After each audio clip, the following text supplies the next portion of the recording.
Komisi 10 DPR RI akan terus menjembatani antara aspirasi guru dan tenaga kependidikan honorer, pemetaan kebutuhan guru oleh Pemda dengan program seleksi P3K Kemendikbud. Dalam kunjungan kerja spesifik ke Sumatera Selatan, anggota Komisi 10 DPR RI Desi Ratnasari mengatakan, aspirasi para GTK berbeda dengan seleksi P3K Kemendikbud. Di sisi lain, Pemda memiliki interpretasi berbeda-beda terkait seleksi P3K Kemendikbud. Kondisi tersebut perlu disinkronkan dan difasilitasi sehingga kuota seleksi P3K Kemendikbud dimanfaatkan secara optimal. Tidak sinkron, sehingga dipahami di dalam tataran pelaksanaan di lapangan itu menjadi berbeda dan ternyata menjadi kendala bagi terlaksananya program P3K gitu. Ada keinginan masyarakat yang tidak sesuai dengan kebijakan, tentunya ini juga apakah kita bisa mencari solusi. Tidak jauh berbeda, Wakil Ketua Komisi 10 DPR RI Hetiva Syaifudian menjelaskan, tenaga honorer pendidikan harus memahami seleksi P3K Kemendikbud. Di sisi lain, pemerintah perlu mendengarkan aspirasi para tenaga honorer sehingga seleksi P3K Kemendikbud tepat sasaran untuk memperbaiki status, kesejahteraan, dan kompetensi tenaga pengajar. Nah, sekarang bagaimana caranya kita memperbaiki segala sesuatu yang ada sehingga apa yang sudah dirancang dan dicanangkan juga bisa menjadi lebih diterima dan sesuai dengan harapan. Di tahun 2021, Kemendikbud menyelenggarakan seleksi P3K untuk semua guru honorer di seluruh Indonesia dengan kapasitas 1 juta orang.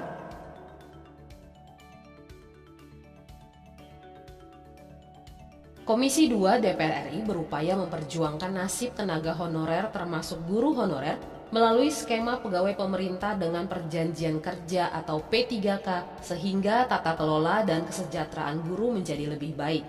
Dalam kunjungan kerja reses ke Kalimantan Tengah, Wakil Ketua Komisi 2 DPR RI Samsu Rijal mengatakan, persoalan yang dikritisi adalah para tenaga honorer harus mengikuti tes. Di sisi lain, Komisi 2 DPR bersama pemerintah sedang membahas revisi Undang-Undang ASN agar program seleksi P3K bisa terrealisasi dengan baik. Dengan adanya seleksi P3K diharapkan juga mampu mendorong percepatan profesionalisme kinerja pemerintah.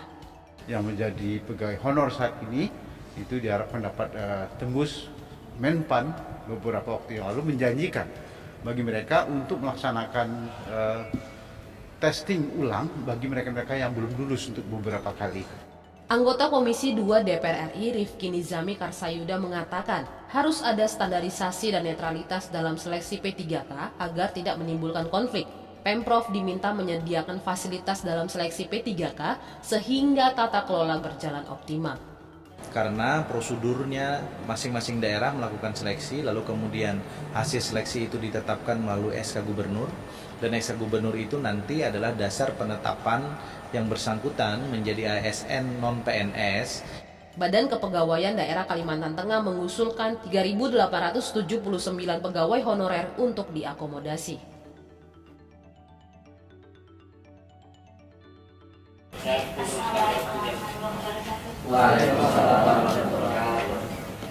Saya ucapkan terima kasih sebelumnya kepada Komisi B yang sudah memberikan kesempatan pada kami semua untuk bisa bersilaturahmi hadir ke sini. Jadi kami juga sebenarnya memohon di sini terkait dengan formasi yang ada. Bisakah Komisi E untuk membantu kami? Ya. Kalau melihat formasi yang ada itu tentunya kan sudah sangat cukup dan berlebihan gitu.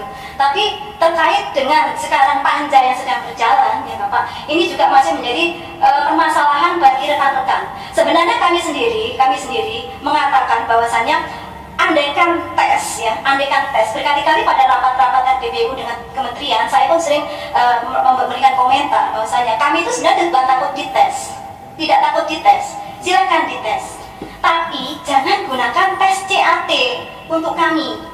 Karena apa? Yang namanya tes CAT, kita sama-sama guru, itu hanya mengukur ranah kognitif saja. Yang diuji hanya dalam waktu 2 jam.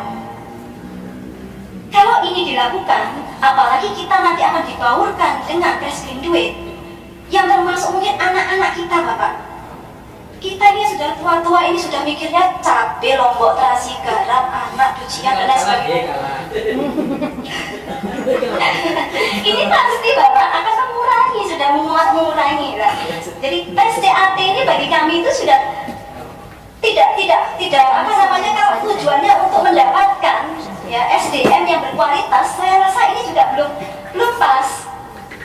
Karena amanat dari kurikulum 2013 bahwasanya guru itu bukan lagi sebagai salah satu sumber belajar, bukan satu-satunya sumber belajar gitu. Jadi lebih ditekankan guru adalah sebagai fasilitator sebenarnya. Dan andai kata memang itu akan digunakan, nggak apa-apa, silahkan tes CAT, tapi jangan untuk kita. Fungsikan saja untuk yang masih baru-baru, yang masih fresh, yang masih belum memikir banyak hal gitu. Karena untuk kita ini, kemarin saya juga sempat soal Bapak Gubernur pada tanggal 30 setelah pertemuan kami dengan dinas. Saya minta masukan dari Bapak Gubernur, Bapak Ganjar Pranowo. Bagaimana Bapak? Ya iseng-iseng Bapak Ganjar mungkin mengatakan, kalau saya jadi pemerintah, saya nggak akan menjadikan tes sebagai acuan, tapi tak tes pengalamanmu setahun, tak lihat kinerjamu, kinerjamu api, berarti langsung tak angkat seperti itu Bapak. Kemudian juga sempat saya komunikasikan, kalau misalnya memang tidak tes itu dianggap melanggar undang-undang, maka jadikanlah 70% itu untuk tes pengalaman dan 30% untuk tes teori. Untuk yang sudah lama mengaji ini gitu. Kan sudah ada persentase itu. Untuk masih usia Pak untuk poin. Iya. Jadi ini juga masih kami juga komunikasikan dan terus kami dorong semoga juga anggota dewan yang ada di Panja juga bisa mendengar aspirasi kami dan menjadikan sebagai bahan kajian yang mungkin bisa diambil nanti pada saat ketok palu tiba-tiba ada suatu keputusan yang membahagiakan kami karena kalau kami ikuti Panja masih belum sampai pada afirmasi yang kami inginkan Pak. Gitu. Ya, ini mungkin kami juga mohon, ini di sini ada beberapa fraksi juga, kemudian juga di Komisi E sendiri juga Komisi Pendidikan juga bisa membantu untuk turut mendorong. Nah, dari dasar itulah Bapak, sebenarnya kami semua yang ada di GTK HNK 35+, ya, kemudian masih tetap berupaya, walaupun Panja sudah berjalan, berupaya bagaimana celah-celah yang mungkin bisa didapatkan untuk kepres PNS itu bisa diwujudkan. Karena untuk P3K sendiri sepertinya juga tarik ulur kebijakan antara kebijakan yang di pusat dan juga kebijakan-kebijakan yang di bawah itu masih saling bertentangan dan seolah-olah tidak berpihak kepada kami semua gitu. Jadi untuk harapan kami PNS pun itu kan sebenarnya kan jauh sebelum adanya regulasi mengenai P3K.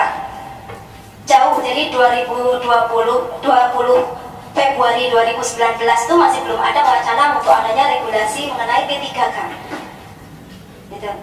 Tapi ya, andai kata memang P3K itu merupakan bagian atau solusi yang memang terbaik bagi pemerintah untuk kami, ya, kami pun sebenarnya tidak berat hati menerimanya, asalkan aturan-aturan ya yang berkaitan dengan P3K ya, itu tidak memberatkan daerah, ya, sehingga daerah dengan sukacita menerima dan mengajukan formasi yang sebanyak-banyaknya, dan juga terkait dengan hak dan kewajiban kami sebagai abdi negara, ASN, baik PNS atau P3K itu disejajarkan Bapak. Jadi jangan sampai kami yang sudah mengabdi lama ini dimasukkan P3K, namun di dalamnya masih ada diskriminasi antara PNS dan P3K. Karena di daerah-daerah terutama di Jakarta ya Bapak ya yang sudah UMK-nya tinggi, mereka P3K itu dianggap kasta nomor 2 setelah PNS. Gitu.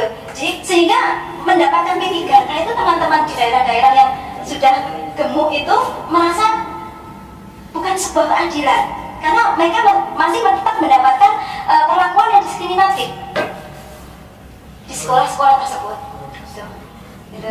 Jadi andai kata memang P3K itu merupakan solusi, ya, kami memohon juga kepada DPRD Komisi E entah bagaimana mekanismenya, ya, untuk turut mendorong agar P3K pun yang disediakan tetap juga memiliki kesamaan. Jadi identik, jangan ada pembeda baik dari sisi penghargaan ataupun di jenjang karir Bapak. Padahal kami sudah lama mengabdi Bapak, dan di honorer-honorer negeri ini banyak pula yang DPT menjadi wakil kepala sekolah, ketua bengkel, ketua jurusan seperti itu Pak. Bahkan wakil kepala sekolah sudah ada Bapak. Berarti ketika misalnya nanti udah menjadi P3K, dia stagnan di situ saja dong. Kalau misalnya tidak ada, artinya di sini penyamaan status Bapak. Kami ini sebenarnya manut-manut saja, asalkan diberikannya itu yang jangan terlalu jauh lah gitu. Tapi kalau enggak ya sekalian kita tentunya PNS aja gitu Bapak. Karena enak jadi PNS ternyata Bapak. Ini juga informasinya malah ada isu lagi Bapak nih. Isu lagi kemarin ada anggota dewan yang WA saya ini, Mbak, ini ternyata gaji pokok P3K lebih besar ya gitu kan. Saya malah belum mendengar Pak gitu. Kalau gaji pokoknya lebih besar nggak apa-apa Mbak, berarti tunjangannya nggak ada. Kalau tunjangannya nggak ada kan daerah nggak usah pusing kayak gitu Pak. Nah ini kan sebenarnya kan menjadi duri sendiri Pak, duri sendiri bagi pemerintah daerah. Mau ngangkat itu nanti nggak katanya gajinya dari sana tapi juga tunjangannya masih dari daerah gitu ya. Sementara tidak mau ngangkat juga ini mumpung ada formasi banyak gitu. Kalau nggak dilakukan, padahal di tahun-tahun berikutnya kita nggak tahu nanti mekanisme seperti apa lagi, atau mungkin dibuka CPNS lagi atau gimana kan masih kita juga nggak tahu. Saya merinding sekali Pak dengar ceritanya Bapak Ketua dari K2, masa tahunan masih seperti ini juga. Ya kami gimana Pak? Itu yang ingin kami sampaikan. Kemudian ini Bapak, kalau misalnya kami juga tidak segera nanti ada penyelesaian, kami itu di Jawa Tengah sendiri untuk SMK Bapak, itu sudah terdesak oleh banyak sekali PNS yang masuk, termasuk nanti mungkin P3K yang masuk.